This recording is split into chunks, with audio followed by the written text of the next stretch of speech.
আসসালামু আলাইকুম সুপ্রিয় দর্শক, বার্নিশ করতে কি মাল মেডিসিন প্রয়োজন হয় শুরু থেকে সম্পূর্ণটাই দেখাবো। কত আইটেমের মাল প্রয়োজন হয় A to Z যা লাগবে সম্পূর্ণ আপনাদেরকে দেখাবো।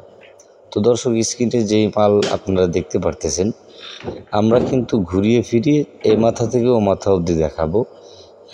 যেগুলো মালামাল আর কি আপনার বার্নিশের কাজে বিশেষ প্রয়োজন হবে, এগুলো ছাড়া কখনোই পালিশ করা যাবে না। ঠিক আছে, তো অবশ্যই আশা করব আপনারা কন্টিনিউ করুন। তো দর্শক, ফার্স্টে যেটা দেখাবো এটা হচ্ছে গালা, এবং এটাকেই চাষ বলা হয়। এই যে লক্ষ্য করুন, এটা অরিজিনাল BLB গালা। ঠিক আছে, এটা কিন্তু ভিজিয়ে রাখতে হয়, সেটাও আপনাদেরকে দেখাবো। তো ফার্স্টে আপনাদেরকে দেখালাম গালা, যেই গালা দিয়েই কিন্তু আপনার পালিশের কাজ করতে হয়। ঠিক আছে, তো এর পরবর্তীতে দেখাবো এই যে দেখুন, এটা হচ্ছে মার্কিন কাপড়, গজ কাপড় যেটাকে বলে, এগুলো অনেক, তো সাইডে রেখে দিলাম।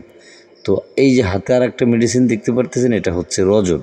তো এটা আপনি চাইলে না ব্যবহার করলেই ভালো হয়, তো গ্লেজ ভালো করার ক্ষেত্রে ব্যবহার করি। আর এবং সাস, মার্কিন কাপড় এবং রজন, এই তিনটা দেখালাম। এখন দেখাচ্ছি এটা হচ্ছে কারফা। তো দর্শক, আমরা কিন্তু এটা এইমাত্র কিনে আনা হয়েছে, কি আইটেম এনেছে সেটা নিয়ে আপনাদের মাঝে দেখাচ্ছি। তো এই যে দেখুন, এটা হচ্ছে কারফা। তো এখানে প্রায় 250 গ্রামের প্লাস কারফা রয়েছে। তো এই আইটেমগুলো প্রত্যেকটি কাজে ব্যবহার করতে হয়। এবং এই যে দেখুন, পলিথিনে যেটা রয়েছে, এটা হচ্ছে মেহগুনি রং। এটা দেখতে কিন্তু কালো, কিন্তু এটার এক দানা দিলেই লাল টকটকা হয়ে যায়। ঠিক আছে, কড়া লাল বলে। তো এই যে আরেকটা দেখুন, এটা হচ্ছে ফ্রেশ পাউডার। এটা যেহেতু খোলা, এই যে দেখুন, এই যে আঙ্গুলের মাথায় ডলা দিলেই পিছলা হয়ে যায়, তো সেটাই হচ্ছে ফ্রেশ পাউডার। হ্যাঁ, এটা দিলে ন্যাচারালি তেলতেলে হয়। এই যে আরেকটা দেখতে পারতেছেন কালো, এটা হচ্ছে ব্রাউন। তো দর্শক, ব্রাউনের কাজ হচ্ছে পলের যে জায়গাগুলো মিলানো, সেই জায়গাগুলো সঠিকভাবে মিলাতে হয়। ঠিক আছে, এই যে সাদা আর একটা রং, এটা দেখতে পাচ্ছেন, এটা কিন্তু রং নয়, এটা হচ্ছে চক পাউডার। এটা কিন্তু চক পাউডার, এবং এটা অবশ্যই আপনার মোম পুটিংয়ের সঙ্গে ব্যবহার করতে হবে।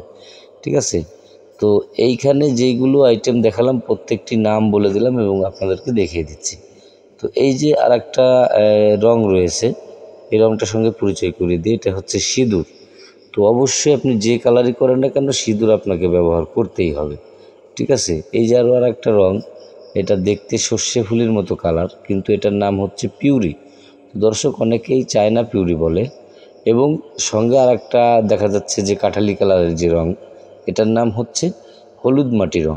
ঠিক আছে, এলামাটি রং বলে এবং হলুদ মাটি রং একই নাম। ঠিক আছে, তো এই আইটেমগুলো আপনাকে ব্যবহার করতে হবে বার্নিশের কাজে। এখন যেটা দেখাচ্ছে, এটা হচ্ছে সিরিজ পেপার। এটা তো আপনার প্রথম থেকেই লাগবে ডলা ঘষার কাজে। হ্যাঁ, এবং এইভাবে একটি খোঁড়ার প্রয়োজন হবে। এবং এই যে লক্ষ্য করুন, এটা হচ্ছে পুটিং। হ্যাঁ, আপনাদেরকে বানানো দেখাচ্ছি না। তো এটা হচ্ছে মোটামুটি পুটিংয়ের কৌটা। ঠিক আছে, আর এইটা হচ্ছে গালার কৌটা, আর এবং এইটা হচ্ছে স্পিরিটের ক্যান। ঠিক আছে, তো মোটামুটি কথা হচ্ছে এই যে আইটেমগুলো, এই আইটেমগুলো কিন্তু আপনার অবশ্যই প্রয়োজন হবে। ঠিক আছে, বার্নিশের প্রতিটা কাজেই যে আইটেম দেখালাম, প্রত্যেকটি আইটেমই আপনার প্রয়োজন হবে, যে কোনো বার্নিশের কাজে হোক না কেন। তো দর্শক, এই যে দেখুন, এখন গালাগুলো ভিজাচ্ছে, কীভাবে ভিজায় আপনাদেরকে দেখাই। এই যে দেখুন, এখানে প্রায় আমরা 200 গ্রাম গালা বয়ামটার ভিতরে দিয়ে নিলাম।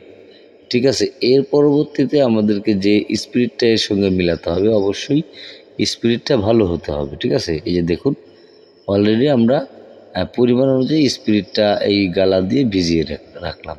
তো এটাই মূলত হচ্ছে গলে গেলে পালিশ হয়। তো এই আইটেমগুলো অবশ্যই আপনার বার্নিশের কাজে লাগবেই।